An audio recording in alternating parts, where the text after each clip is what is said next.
All right, guys, story number one for the week. But before that, I am going to try to keep these clips a little bit shorter because I know a lot of you are like me and don't have the attention span to sit down and listen to a whole long drawn out video.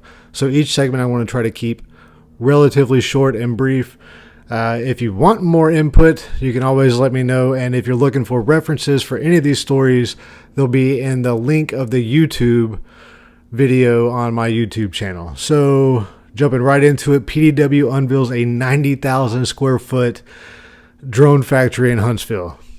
Drone Factory 1, DF01. Pretty cool acronym, kind of fits with the whole PDW theme. Performance Drone Works cut the ribbon on its massive DF01 in Huntsville, just down the road, conveniently from Redstone Arsenal. Shocker. Why this matters: this facility can produce 350 C-100s, their larger quadcopter, and 5,000 attritable AM-FPVs is what they're calling their units, a month. So that is huge numbers, putting out large amounts of aircraft in a relatively short period of time. And I imagine those 5,000 attritable FPV units will eventually be screened by the Army for their purpose-built attritable systems catalog.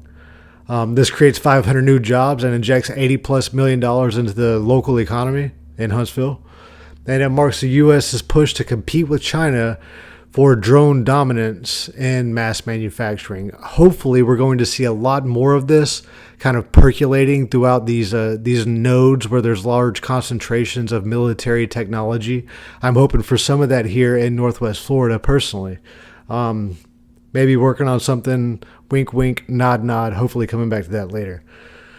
So what does this mean for the general population of the United States? Well, it's going to give you easier access to American-made drones for counties and municipalities to utilize for their emergency response, for their fire watch, for their, DFS. If they're getting into the direct first responder program, maybe there's an avenue to use some of these systems for that. And it also aligns with the Blue UAS policies, reducing reliance on Chinese manufactured systems or Chinese rebranded systems, as we've come to know.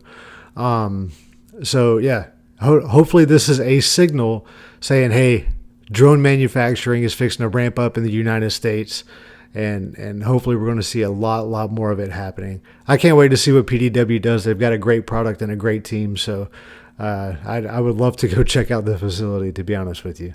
But yeah, that's story number one.